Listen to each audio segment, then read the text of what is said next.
Thank you, Michael. And folks, I am super excited about who we have in the studio here today. Folks, this is Mike McFadden. Michael, first of all, thank you for coming to the studio today. It's a pleasure having you here. I appreciate you having me. And you know, when I read into you, you have quite the resume.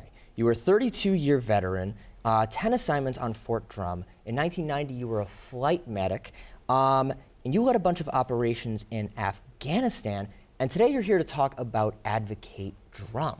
Yes, sir. So what is that?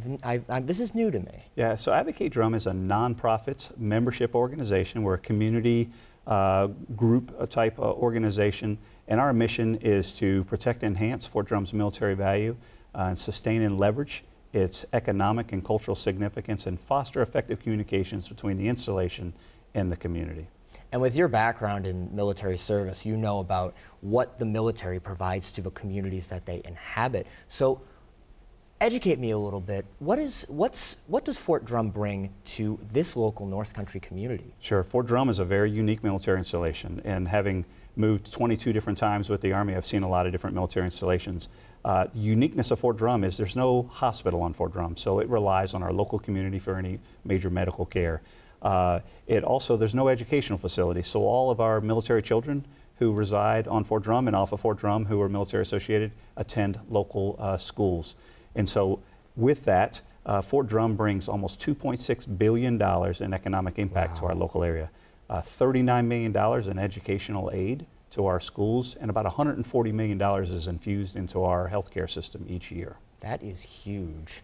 And I gotta know, what made you want to be? You've been the executive director now for just about a year, and I just want to know, what made you want to sign on to this organization? So I retired in Savannah, Georgia, and after my wife and I traveled the country for about a year looking for that perfect place to live, and we realized that our time at Fort Drum was our best time in the military. My wife happens to be from Loudville, New York, and so her mother still resides here, so we decided to come back this way.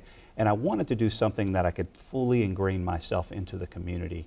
And I saw this opportunity, and I said, what a better opportunity than to support both Fort Drum, and I'm a combat veteran of the 10th Mountain Division, as well as the local community where I live. It's so great to hear you coming back to the community and giving back. Now, you know, I wanted to ask you, what is Advocate Drum doing this year? I know you guys are on your 40th anniversary of Advocate Drum. What are you guys doing this year to commemorate that? So again, 40 years, we've been around since the division stood up, right? The organization back then realized, both the community and the division realized that needed an organization to help them with the significant challenges. The population of Watertown was about 17,000 in 1985, and here we were going to activate a division of about 15,000 soldiers. So you can imagine the significant challenges that comes with that, whether it's housing or healthcare and all the infrastructure issues. So we're really proud to still be around 40 years later, still advocating for the installation. Our major initiative this year is an initiative called Next Move New York. And that's a state initiative, a $10 million state initiative, and we're partners with the North Country, or DANK, Development Authority of the North Country, as well as JCC. And the mission of Next Move New York is to encourage those soldiers who are ending their military service at Fort Drum to stay in the local area. As we know, there's a significant workforce gap here in the North Country, and we want to entice those soldiers to stay in the local community, be part of our community, and fill that workforce gap. And do you see those military veterans coming back to volunteer for organizations like Advocate Drum? We do. We have quite a few who are veterans that volunteer within our organization. We're about a member organization of about 250, and we have multiple retired service members or former service members that sit on our board or volunteer in our different committees. What about for non-veterans, for people who want to who are watching this right now and want to get involved somehow but don't know where to get started? Can they get involved? Absolutely, absolutely. AdvocateDrum.com or FDRLO.org are all places that they can go to. And again, we have multiple opportunities for different committees, whether it's our membership committee or spousal employment committee. We have multiple committees that they can volunteer their time to help, support our mission, ensure that Fort Drum remains a viable installation, not only for Fort Drum, but for the community. You've been the executive director for just about a year at this point.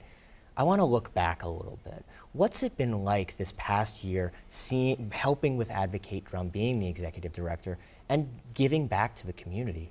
It's been exciting. It's been eye-opening. Again, getting to learn the organization. We have a very diverse board of directors that come from a lot of different disciplines throughout the community. Former and current CEOs of organizations, nonprofit, for-profit organizations, educational institutions, the leaders of those. So it's been exciting getting to learn the personalities of our board of directors, as well as learning how to advocate both with our state, local, and federal representatives.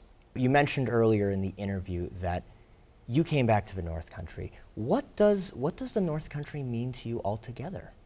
Well, I think one, it's a tremendous sense of community. So, you know, the North Country is a military defense community, and Fort Drum provides us that opportunity where the people and the installation are really cohesive based on the uniqueness of Fort Drum and the services that we provide as a community to Fort Drum. But there's a lot of pride in the community. There's a lot of opportunity. We have phenomenal educational system. We have great healthcare system. And we have beautiful recreational activities, especially if you like the outdoors. We're a four-season community, so you can enjoy all 4 seasons, and there's plenty to do through each one of those seasons. Looking ahead, going into 2025 and 2026, is there anything you're looking forward to for Advocate Drum, or big goals that you would like to achieve this year? Sure. I would love to see us expand our membership. Our membership really is our strength. So when I sit down with our federally elected representatives or our state elected representatives and I talk about issues that impact Fort Drum, our membership shows them that the community is invested in the organization. They're invested within their own community. They're invested in the future of Fort Drum and ensuring that that installation remains a viable partner within the community. The big thing I'm curious about is, why should more people know about Advocate Drum if they don't know about it already? Well, one, I think that the Advocate Drum gives them an opportunity to support the mission of ensuring that Fort Drum remains a viable military installation and remains a viable economic powerhouse, not only for the North Country, but for the entire state of New York. Fort Drum is the largest single-site employer in the state of New York, and our goal is to ensure that it remains that. Can you remind me where people can go and to learn more about Advocate Drum, aside from this interview? Sure, advocatedrum.com is our website, and they can get information there about how to volunteer for the organization. How can other organizations even get involved? Sure, they can contact Advocate Drum to help champion issues that we think are important to the community in Fort Drum. Well, Michael, thank you so much for your time. Thank you for coming here, and thank you for your service. I'm not trying to overstate your service to the community, but your service to the community, your service to the military, and this great country, we couldn't be more grateful. So thank you so much for your time, both in the military and taking the time to come to WPBS to talk to us today. It was certainly a pleasure. I really appreciate it. Thank you.